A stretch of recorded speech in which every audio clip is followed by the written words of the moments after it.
গাজায় ইসরায়েলি বর্বরতার প্রতিবাদে আজও বিক্ষোভ, প্ল্যাকার্ড ও ব্যানার হাতে উত্তরাঞ্চলের রাজপথে ছাত্র জনতা, অবিলম্বে গণহত্যা বন্ধের দাবি। বিদেশে কর্মসংস্থানে সবচেয়ে পিছিয়ে রংপুর বিভাগ, বৈধ এজেন্সির অভাবে দালালের দৌরাত্মে সর্বশান্ত অনেকে, অনিয়ম ঠেকাতে ব্যবস্থা নেওয়ার আশ্বাস।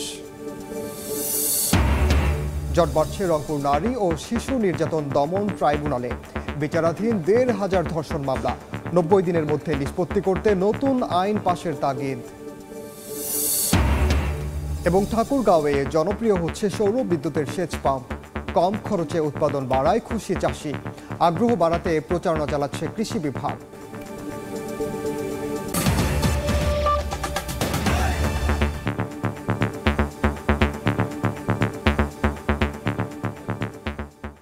আমন্ত্রণ সময় সংবাদের নিয়মিত আয়োজন বিভাগীয় সময়। থাকছে সপ্তাহের 7 দিন ভিন্ন ভিন্ন বিভাগের সংবাদ নিয়ে। আজ থাকছে রংপুর বিভাগ, সঙ্গে আছে আমি ওমর রিনান। গাজায় ইসরায়েলি বর্বরতার প্রতিবাদে আজও বিক্ষোভ কর্মসূচি নিয়ে সোচ্চার সর্বস্তরের মানুষ। ইসরায়েলের মানবতা বিরোধী কর্মকাণ্ডের প্রতিবাদে ফুঁসে উঠেছে রংপুর বিভাগ। মানববন্ধন, মিছিল, সমাবেশ করে অবিলম্বে গণহত্যা বন্ধের দাবি জানান তারা। এ সময় তারা ইসরায়েলি সব ধরনের পণ্য বর্জনের ডাক দেন। ব্যানার ও প্ল্যাকার্ড হাতে রাজপথে ছাত্র জনতা, বর্বর ইসরায়েল নিপাত যাক, ফিলিস্তিনি মুক্তি পাক সহ নানা প্রতিবাদী স্লোগানে মুখর রাজপথ। গাজায় ইসরায়েলি নৃশংসতার প্রতিবাদে সোচ্চার রংপুর বিভাগ। মঙ্গলবার রংপুর নগরীর প্রেস ক্লাবের সামনে থেকে বিক্ষোভ মিছিল বের করা হয়। এ সময় মিছিলটি শহরের প্রধান প্রধান সড়ক প্রদক্ষিণ করে টাউন হলে সমাবেশে মিলিত হয়।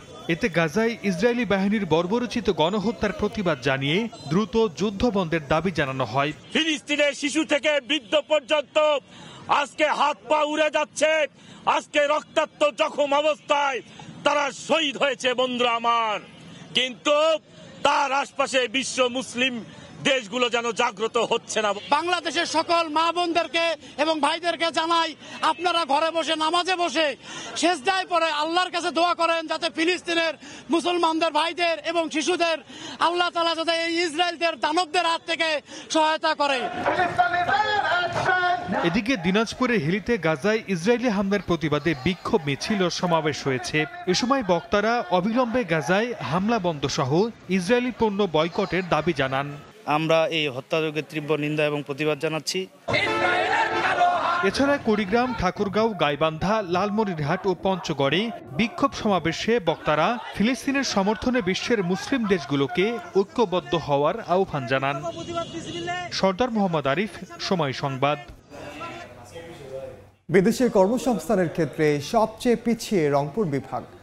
সংশ্লিষ্টরা বলছেন অনাগ্রহ, দক্ষ জনশক্তির অভাব ও বৈধ রিক্রুটিং এজেন্সি না থাকায় অন্যতম কারণ। এই সুযোগে দালালের খপ্পরে পড়ে সর্বশান্ত হচ্ছেন অনেকে। তবে দালালের দৌরাত্ম্য ও এজেন্সির অনিয়ম ঠেকাতে ব্যবস্থা নেওয়ার আশ্বাস কর্তৃপক্ষের। বিশেষজ্ঞরা বলছেন প্রান্তিক পর্যায়ে প্রচারণা বাড়ানোর বিকল্প নেই। শাকিল মাহমুদের ছবিতে নাজমুল ইসলাম নিশাতের রিপোর্ট। 2023 সালে দুবাইয়ের একটি 5 তারকা হোটেলে শ্রমিক হিসেবে যাওয়ার জন্য স্থানীয় এক দালালের সঙ্গে 4 লাখ টাকায় চুক্তি হয় রংপুর মিঠাপুকুর উপজেলার ইসমাইল হোসাইনের। তবে কয়েক দফায় হাত বদল হয়ে ট্যুরিস্ট ভিসায় তিনি দুবাই পৌঁছলেও মেলেনি কোনো কাজ। পরে আত্মীয়দের সহায়তায় 2 মাস পর দেশে ফেরেন ইসমাইল। একইভাবে 3 ভাই মিলে দালালকে মালয়েশিয়া যেতে 9 লাখ টাকা দিয়েছিলেন ওই এলাকার আশরাফুল। তবে বিদেশ যাওয়া তো দূরের কথা, কষ্টের টাকাও ফেরত পাননি তারা। ডেট অনুযায়ী যাই, পরে আবার ডেট অনুযায়ী যাই, এইভাবে ডেট অনুযায়ী শেষ। পরে টাকা 3 জনে ধরা খেলেন, টাকা দিল না। খাবার টাইম হলে কান্নাকাটি করতাম পেটের ভোকে। বাঙালিরা আমাকে 10-5 টাকা দিত, আমি খাইতাম। 2005 থেকে 2022 সাল পর্যন্ত বিদেশে কর্মসংস্থান হয়েছে দেশের 1,05,09,208 জনের। এর মধ্যে সবচেয়ে কম সংখ্যা রংপুর বিভাগের, মাত্র 1.8%। বিশেষজ্ঞদের মতে প্রান্তিক পর্যায়ে প্রচারণার পাশাপাশি অবৈধ রিক্রুটিং এজেন্সি ও দালালের দৌরাত্ম্য কমাতে কঠোর হতে হবে প্রশাসনকে। কারিগরি শিক্ষাটা বৃদ্ধি করতে হবে।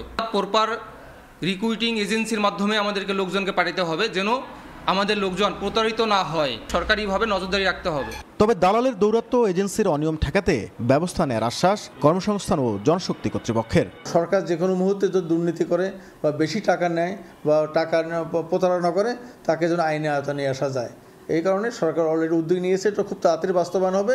পরিসংখ্যান ব্যুরোর তথ্যমতে 2020-21 অর্থ বছরে রংপুর বিভাগে রেমিটেন্স এসেছে 683.6 মিলিয়ন মার্কিন ডলার। 2023-24 অর্থ বছরে তা কমে দাঁড়িয়েছে 301.03 মিলিয়নে। আর চলতি অর্থ বছরের 9 মাসে এর পরিমাণ 177 মিলিয়ন মার্কিন ডলার। নাজমুল ইসলাম নিশাত, সময় সংবাদ, রংপুর। এ নিয়ে আলোচনা করতে এই মুহূর্তে রংপুরে আছেন সহকর্মী নাজমুল ইসলাম নিশাত, তার সঙ্গে যুক্ত হচ্ছেন রংপুর সরকারি কলেজের সহযোগী অধ্যাপক ডক্টর মাকফুর হোসেন। সরাসরি যাচ্ছে সেখানে। দীর্ঘ সময় ধরে আমরা দেখছি যে রংপুর বিভাগে জনশক্তি রপ্তানির যে হার সেটি কিন্তু ক্রমবর্ধমানভাবে কমছে এবং নানা ধরনের প্রচারণাতেও কিন্তু জনশক্তি রপ্তানির হার বাড়ানো যাচ্ছে না। ফলে আমরা দেখছি 2020 থেকে এখন পর্যন্ত রেভিডেন্স প্রবাহ কিন্তু কমেছে। আমরা আজকে আলোচনা করব কেন রংপুর বিভাগ থেকে বিভিন্ন দেশে জনশক্তি রপ্তানি করা সম্ভব হচ্ছে না কিংবা বাড়ছে না, আমাদের বাধাগুলো কোথায়, সার্বিক বিষয় নিয়ে আলোচনা করব। আমার সাথে অতিথি হিসেবে রয়েছেন ডক্টর মাকফুর হোসেন। আমরা সরাসরি আলোচনায় যেতে চাই। কেন আসলে আমরা দেখছি যে চট্টগ্রাম, কুমিল্লা, সিলেট এসব অঞ্চল থেকে প্রচুর শ্রমিক মধ্যপ্রাচ্য সহ বিভিন্ন দেশে যাচ্ছেন, কিন্তু রংপুর বিভাগ থেকে কেন সেটি সম্ভব হচ্ছে না? ধন্যবাদ একটি অত্যন্ত প্রাসঙ্গিক এবং সময় উপযোগী বিষয় অবতারণা করবার জন্য। আসলে বিষয়টার সাথে আমাদের ভূপ্রকৃতির এবং ভৌগোলিক একটা সম্পর্ক রয়েছে। আমরা অন্যান্য বিভাগ বা অন্যান্য জেলার মানুষের মানস গঠন এবং তাদের ভাবনা চিন্তার যে দৃষ্টিভঙ্গি, সেইটা থেকে রংপুর বিভাগের বা উত্তরবঙ্গের বা এই বরেন্দ্রভূমির মানুষের বেড়ে উঠবার দৃষ্টিভঙ্গি, মানসিকতা, সংগ্রাম মুখর জীবন, প্রাকৃতিক দুর্যোগের হার সব মিলে এখানে একটা ভিন্নধর্মী একটা অবস্থান আমরা মানুষের মধ্যে পাই। এর একটি অন্যতম বড় কারণ স্বয়ং স্রষ্টাই এই অঞ্চলটাকে কম প্রাকৃতিক দুর্যোগ প্রবণ করেছে। তো সঙ্গত কারণেই এই অঞ্চলের মাটি অত্যন্ত উর্বর, বরেন্দ্রভূমির এই অংশ হওয়ার কারণে, যে কারণে দক্ষিণবঙ্গের মানুষ প্রকৃতিগতভাবে যতটা সংগ্রাম মুখর, তার ইনকাম, তার পেশা, তার অর্থনৈতিক উন্নয়ন এইগুলো নিয়ে যত ঘন্টা কাজ করতে হয়, সঙ্গত কারণেই উত্তরবঙ্গের ভূমি এত বেশি উন্নত, সেই কারণে এই অঞ্চলের মানুষকে আসলে এইভাবে এখনো পর্যন্ত ভাবতে হয় না। আমরা যদি এই ভূগঠন কেন্দ্রিকই ভাবি, এখানে একটা মানুষ 3 ঘন্টা পরিশ্রম করে সারা দিনের তার খাদ্য সহ অন্যান্য যে অর্থনৈতিক ইনকাম সেটি সে নির্বাহ করতে পারে, যেটি দক্ষিণবঙ্গের মানুষকে করতে হয় হয়তো। দারিদ্রতার হার তো কমেনি। আমরা দেখছি যে অন্যান্য অঞ্চলে যখন মানুষ বিদেশে যাচ্ছে শ্রম দেওয়ার জন্য, তখন কিন্তু একটা জেনারেশন গড়ে উঠছে, দীর্ঘ সময় এই অঞ্চলে গড়ে ওঠেনি। ফলে দারিদ্রতার হার কিন্তু রংপুর অঞ্চলে অনেক বেশি অন্যান্য অঞ্চলে। সেই জায়গাতেই আসবার চেষ্টা করছিলাম যে মোটা দাগে একটা ঐতিহাসিক সম্পর্ক যদি এই বিনির্মাণ আমরা করে এগোতে পারি, যে অঞ্চলের ভূমি গঠন আমাদেরকে মানসিকতা তৈরি করতে দেয়নি। তো মানসিকতাটা তৈরি হয় কি করে? আমার ফ্যামিলির পরিবারের কেউ যদি একজন বিদেশে যায়, তার যদি ভালো স্মৃতি থাকে আমাদের কাছে, পরিবারের বাকি মানুষজনদের কাছে, তাহলে সে আরেকজনকে টেনে নিয়ে যাওয়ার একটা চেষ্টা চরিত্র করে। আর যদি তার মধ্যে খুব খারাপ এক্সপিরিয়েন্স থাকে, তাহলে সে ব্যাক করবার পরে ওই পুরা গ্রাম বা তার পরিচিতজনদের কেউ আর সাধারণত এগোতে চায় না বিদেশ যাওয়ার ক্ষেত্রে। এরকম একটি দৃষ্টিভঙ্গি আমাদের এই জায়গাতে ভীষণভাবে কাজ করেছে। বিশেষ করে মধ্যপ্রাচ্য কেন্দ্রিক আমাদের মূল যে শ্রমবাজার, সেই শ্রমবাজারের সেখানে অদক্ষ এবং মাঝারি দক্ষ শ্রমিকরা গেলেও পারে কোনোভাবে। ইউরোপ বা অন্যান্য জায়গাতে খুব দক্ষ শ্রমিকের দরকার হয়, সেই জায়গাতে প্রথম থেকেই ঐতিহাসিকভাবে আমাদের প্রবাহটি কম ছিল। আমরা একজন আরেকজনকে টেনে নিয়ে যাওয়ার যে বিষয়টি, সেই জাতীয় একটা ব্রিজিং আমাদের এই অঞ্চলে আসলে গড়ে ওঠেনি। আমরা যদি বাংলাদেশের পার্সপেক্টিভে বিষয়টি একটুখানি কথা বলি, তাহলে দেখব যে প্রতি বছর আমার জাতীয় শ্রমবাজারে যুক্ত হয় প্রায় 25 লক্ষ শ্রমিক। সেই 25 লক্ষ শ্রমিকের কত শতাংশ বিদেশগামী এবং কত শতাংশ দেশের মধ্যেই নানান ধরনের স্ব উদ্যোগ বা চাকরি বাকরি অন্যান্য কর্মক্ষেত্রে করবার চেষ্টা করে। সেই জায়গাতেও যদি আমরা আরও সেগমেন্ট করবার চেষ্টা করি, সেখানে উত্তরবঙ্গের এই মানসিকতায়, এই ভূপ্রাকৃতিক গঠন, এই সঞ্চয়ী মানসিকতা অন্য অঞ্চলগুলোর তুলনায় একটু কম থাকবার কারণে আসলে বিদেশ যাওয়ার প্রবণতাটা এইভাবে গড়ে ওঠেনি। এটি হচ্ছে নাম্বার 1।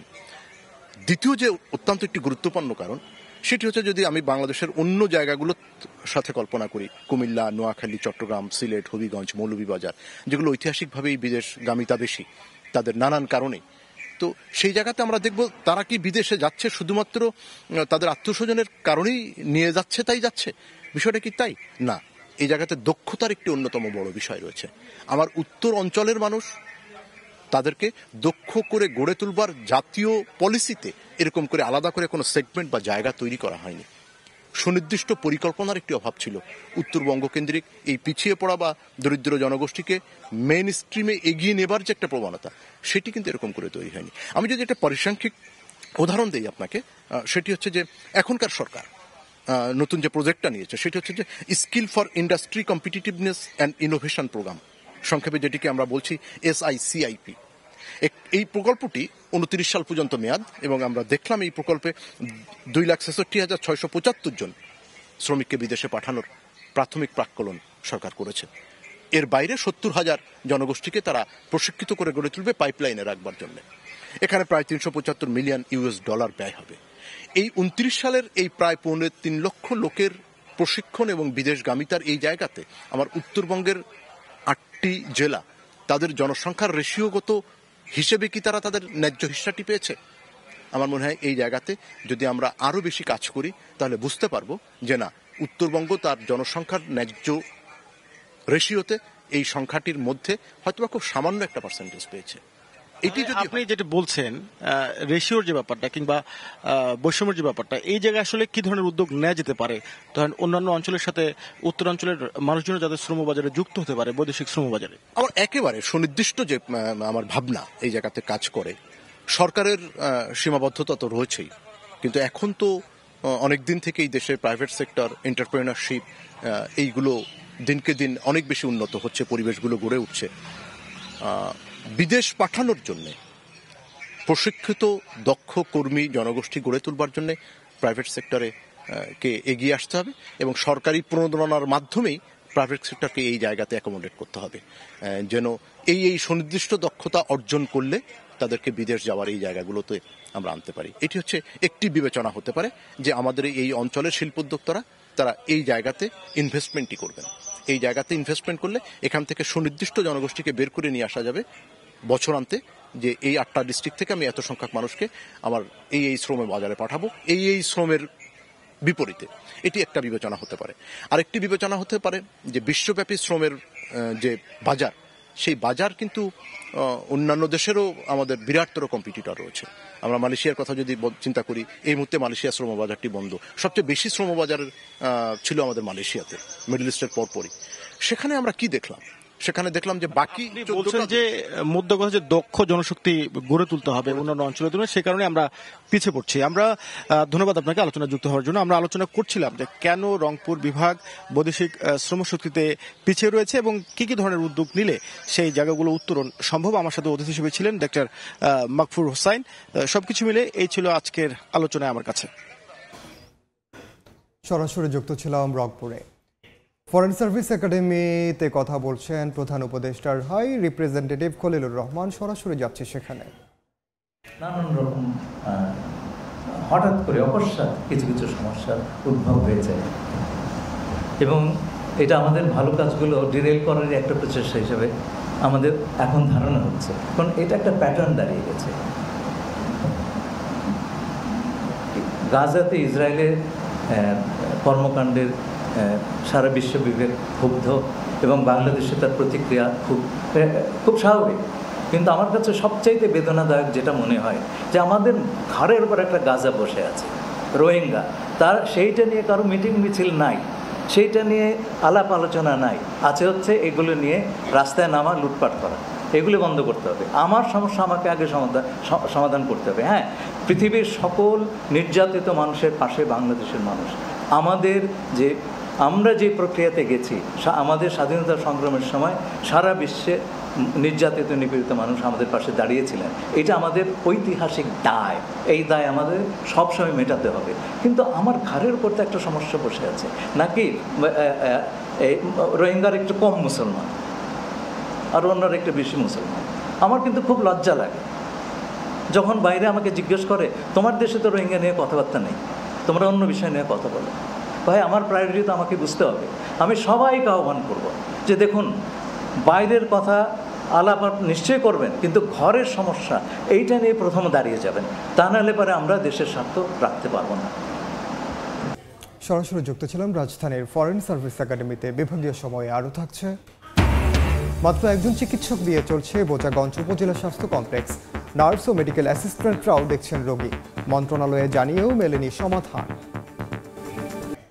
দিনের পর দিন বিচার না হওয়ায় মামলা জট সৃষ্টি হয়েছে রংপুর নারী ও শিশু নির্যাতন দমন ট্রাইব্যুনালে। বর্তমানে শুধু ধর্ষণ মামলায় বিচারাধীন আছে অন্তত ১৫০০। ভুক্তভোগীরা বলছেন আইনি জটিলতায় মামলা নিষ্পত্তি হচ্ছে না। তবে রাষ্ট্রপক্ষের আইনজীবী বলছেন সরকার এ সংক্রান্ত নতুন আইন পাশ করলে দ্রুত নিষ্পত্তি সম্ভব। শাকিল মাহমুদের ছবিতে রেদওয়ান হিমেলের রিপোর্ট।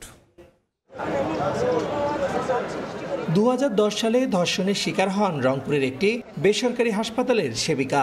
ভুক্তভোগীর আক্ষেপ, গত ১৫ বছর ধরে আইনি জটিলতার কারণে মামলা নিষ্পত্তি হয়নি। তার মতো অনেক নারী দীর্ঘদিন রংপুর নারী ও শিশু নির্যাতন দমন ট্রাইব্যুনালে ঘুরছেন ন্যায় বিচারের আশায়। ২০১০ সালে মামলাটা হয়। মামলা হওয়ার পরে আজ ১৫ বছর থেকে আমি কোর্টের মধ্যে যাওয়া আসা করতেছি, আমি সঠিক বিচার পাচ্ছি না। ২৪টা বছর থেকে হয়রানি হচ্ছে, আদালতে থেকে যাইতেছি, 5টা ডেট থেকে যাইতেছি, রায় হবে না, রায় হবে হচ্ছে না। বাদিনী মারা গেছে ১৬ সালে, তার একটা সাক্ষীও আসে না, অথচ আজকে ২০২৫ সাল, আমি এখনো ঝুলে আছি। আমার অপরাধ হলে আমি শাস্তি ভোগ করব, সেটাও দিচ্ছে না। তবে মামলা বিলম্বিত হলে সুযোগ পায় আসামিরা। এ কারণে এমন মামলা গুরুত্ব দিয়ে বিচারের তাগিদ আইনজীবীদের। অধিবেশনের মতো মামলা না হওয়ার জন্যই আপনার মামলা 1 মাস পরে ডেট করতে করতে 2 বছর 3 বছর 5 বছর চলে গেল। কন্টিনিউয়াস চলতেই থাকবে, বন্ধ হবে না। বন্ধ দিতে গেলে তাকে রিজনেবল গ্রাউন্ড দিতে হবে যে এই কারণে আজকে হলো না, পরবর্তী সেশন আবার একটা ডেট দিবে, কিন্তু এটা দেরি করবে কেন? মামলাতে 180 দিনের মধ্যে কমপ্লিট করতে হবে। রাষ্ট্রপক্ষের আইনজীবী বলছেন 15 দিনের মধ্যে তদন্ত ও 90 দিনের মধ্যে বিচার কাজ শেষ করা নিয়ে সরকারের নতুন উদ্যোগ বাস্তবায়ন হলে মামলা জট কমবে।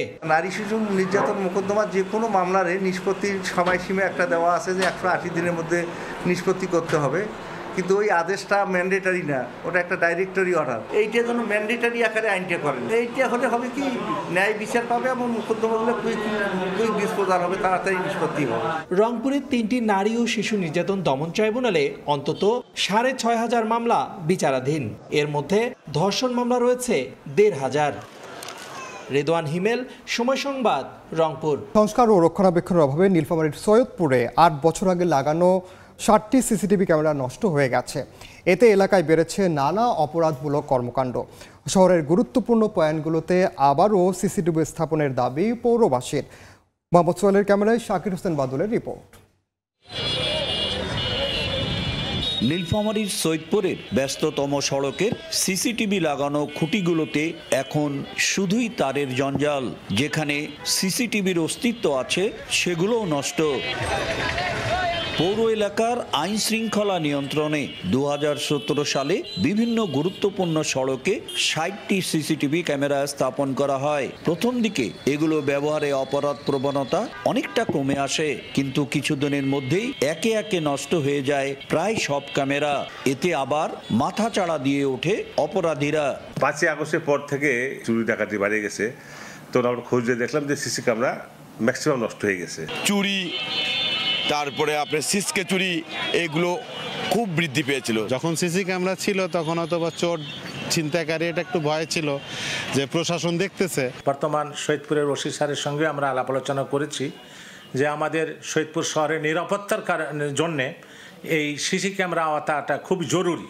এ নিয়ে পুলিশ কোনো কথা বলতে রাজি না হলেও উপজেলা প্রশাসন বলছে সংশ্লিষ্টদের সঙ্গে কথা বলে দ্রুতই গুরুত্বপূর্ণ স্থানগুলোতে বসানো হবে সিসিটিভি ক্যামেরা।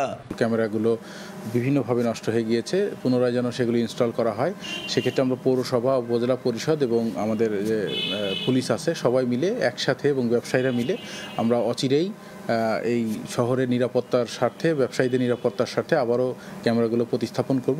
সৈয়দপুর পৌর এলাকায় ২.৫ লাখ মানুষ বসবাস করেন। শাকির হোসেন বাদল, সময় সংবাদ, নীলফামারী। বিভাগীয় সময় আরও থাকছে। ৬ বছরের প্রকল্প ঠেকেছে ৮-এ, এখনও অসমাপ্ত গাইবান্ধার ঘাগট লেকের কাজ। ক্ষুব্ধ এলাকাবাসী, দ্রুত শেষ করার আশ্বাস কর্তৃপক্ষের। একজন চিকিৎসক দিয়ে চলছে 50 শয্যার দিনাজপুরের বোচাগঞ্জ উপজেলা স্বাস্থ্য কমপ্লেক্স। কাঙ্ক্ষিত সেবা পাচ্ছেন না রোগী। চাপ সামলাতে মেডিকেল অ্যাসিস্ট্যান্ট ও নার্সরা দিচ্ছেন ব্যবস্থাপত্র। বিষয়টি ঊর্ধ্বতন কর্তৃপক্ষকে জানানো হয়েছে বলছেন উপজেলা স্বাস্থ্য কর্মকর্তা। গোলাম নবী দুলালের পাঠানো তথ্য ও মনজিদ আলম শিমুলের ছবি নিয়ে রিপোর্ট। হাসপাতালে রোগীর উপচে পড়া ভিড়, তবে চিকিৎসকের জায়গায় রোগী দেখছেন অন্য স্টাফ। দিনাজপুরের বোচাগঞ্জ উপজেলা স্বাস্থ্য কমপ্লেক্সে মাত্র একজন চিকিৎসক কর্মরত।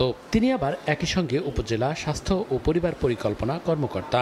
অথচ 50 শয্যার এই হাসপাতালে মেডিকেল অফিসার থাকার কথা 16 জন। 15টি শূন্য পদে নতুন করে 4 জনের পদায়ন হলেও একজনও যোগদান করেননি। রোগীর চাপ সামলাতে চিকিৎসা সেবা দিচ্ছেন মেডিকেল অ্যাসিস্ট্যান্ট ও নার্সরা। বোচাগঞ্জে যে হিসাবে রোগীর চাপ, সেই হিসাবে আমাদের মানে ডক্টর সংখ্যা অনেক কম। আমরা যেটুকু পারতেছি 5:30টার পাশে আমরা সেবা দিয়ে যাচ্ছি। সরকার কাছে এটা অনুরোধ থাকলো, যদি এখানে ডাক্তার কিছুদিন দেয় তাহলে বেশি ভালো হয়। চিকিৎসক সংকটে চরম দুর্ভোগে এলাকাবাসী। টেকনিশিয়ান এবং নার্স দিয়ে MBBS এর কাজ পরিচালনা করতেছেন। আমি আসছি আমার 2টা বাচ্চাকে ডাক্তার দেখানোর জন্য, কিন্তু এখানে দেখতেছি কোনো ডাক্তার বর্তমানে নাই। একজন আসে যাও, লোক সংখ্যা বেশি, কাকে দিবে প্রেসক্রিপশন দিতে পারতেছে। বিষয়টি ঊর্ধ্বতন কর্তৃপক্ষকে জানানো হলেও এখনো কোনো সমাধান মেলেনি বলে জানায় স্বাস্থ্য বিভাগ। এই মুহূর্তে আমাকে একা চালাতে হচ্ছে হসপিটাল, যেখানে আমি রোগীদের কতটুকু সেবা দিতে পারবো একজন মানুষ হিসাবে, যেখানে আমার অফিসিয়াল কাজের বাইরেও আমাকে কাজ করতে হচ্ছে। সকালবেলা রাউন্ড দিয়ে রোগী দেখা সহ রোগীর ছুটি লেখা। সেক্ষেত্রে আমি ইমার্জেন্সিতেও মাঝে মধ্যে যাচ্ছি, 2-1টা ইমার্জেন্সি পেশেন্ট যেগুলো বেশি ক্রিটিক্যাল সেগুলো, বাকিগুলো বা আউটডোরে চিকিৎসা সেবা আসলে এখন ব্যাহত হচ্ছে।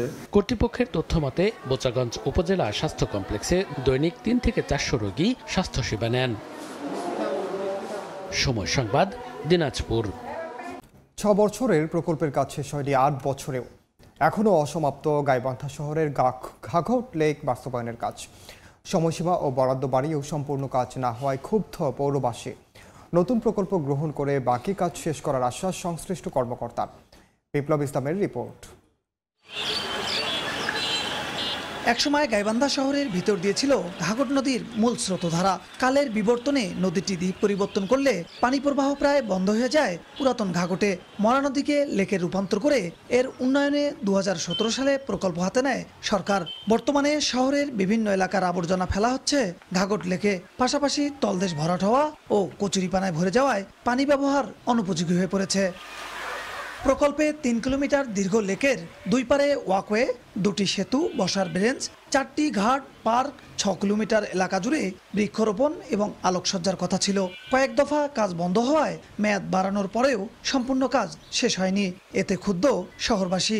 পাশেই যারা বাড়ি করে আছে তারা এটার ময়লার ভাগার এবং বাথরুম টাথরুমের সব কানেকশন এখন এই যে আমাদের এই লেকের মধ্যেই সংযোগ। গন্ধই থাকতে পারি না, এর পানির দুর্গন্ধ বার হয়ে যায়। পার্ক হওয়ার কথা ছিল, বসার সিট দেওয়ার কথা ছিল, ছাতা দেওয়ার কথা ছিল। খালি 2টা ব্রিজ করে নদীর পার বাঁধে দিছে, দিয়ে এই কাজ শেষ। এলজিটি বলছে দুপারে ব্যক্তি মালিকানা ও অবৈধ স্থাপনা থাকায় কাজ শেষ করা সম্ভব হয়নি।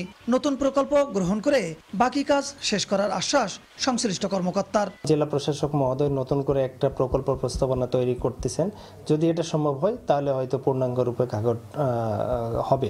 এলজিটির তথ্য মতে প্রথম পর্যায়ে প্রকল্পের মেয়াদ ছিল 2019 সালের জুন পর্যন্ত, পরে সময় বাড়িয়ে 2023 সালের জুন করা হয়। এতে বরাদ্দ 15 কোটি 50 লাখ টাকা থেকে বেড়ে দাঁড়ায় 16 কোটি 35 লাখ টাকায়। বিপ্লব ইসলাম, সময় সংবাদ, গাইবান্ধা। বিভাগীয় সময়ে আরেকবার ঠাকুরগাঁওয়ের কৃষকদের মাঝে দিন দিন জনপ্রিয় হচ্ছে সৌর বিদ্যুতের সেচ পাম্প। এতে অন্যান্য মাধ্যমের চেয়ে খরচ কমার পাশাপাশি উৎপাদন বৃদ্ধির কথা বলছে চাষিরা। জিয়াউর রহমান বকুলের রিপোর্ট। জমির মাঝখানে বসানো হয়েছে সোলার প্যানেল। সৌর বিদ্যুতের মাধ্যমে সরাসরি মোটরের সাহায্যে গভীর নলকূপ থেকে উঠছে পানি। প্রযুক্তিগত উন্নয়নের সুবিধা নিয়ে ঠাকুরগাঁও জেলার প্রান্তিক কৃষকরা এখন কৃষিক্ষেত্রে সোলার প্যানেল ব্যবহার করছেন। চলতি বোরো মৌসুমে একরের পর একর জমিতে সেচ দিচ্ছেন তারা। এতে ভোগান্তির পাশাপাশি যেমনিভাবে খরচ কমেছে, একইভাবে কম কার্বন নির্গত হওয়ায় রক্ষা পাচ্ছে পরিবেশ। চাষিরা জানান ডিজেল চালিত সেচ পাম্পে খরচ বেশি হয়, টাকার অভাবে অনেক সময় সেচ বন্ধ রাখতে হয়। এছাড়াও বিদ্যুৎ চালিত পাম্পেও পড়তে হয় লোডশেডিং ঝামেলায়। 1 বিঘা জমিতে ডিজেল ও বিদ্যুৎ চালিত সেচ পাম্পে 4000 টাকা খরচ হলেও সোলারে খরচ হচ্ছে 2,500 থেকে 3,000 টাকা। ডিপটি বললে মনে হয় যে পানি নিতে যাই, কারেন্ট থাকে না, কারেন্টের সমস্যা হয়। সেচ দিয়ে পানি দিলে আর সোলার দিয়ে পানি দিলে আমাদের 2500 টাকা বিঘা প্রতি খরচ হয়, আর সেলো দিয়ে পানি দিলে আমাদের 4000 টাকা পর্যন্ত খরচ হয়। এটা সুবিধা পারে, সবসময় পানি পাওয়া যায় এবং কি বেশি বেশি পানি ওঠে, এই জন্য আমরা পানি কোনো দিতে সমস্যা থাকে না। কৃষকদের সৌরবিদ্যুতের সেচ পাম্পে আগ্রহী করতে প্রচারণা চালানো হচ্ছে বলে জানিয়েছে কৃষি বিভাগ।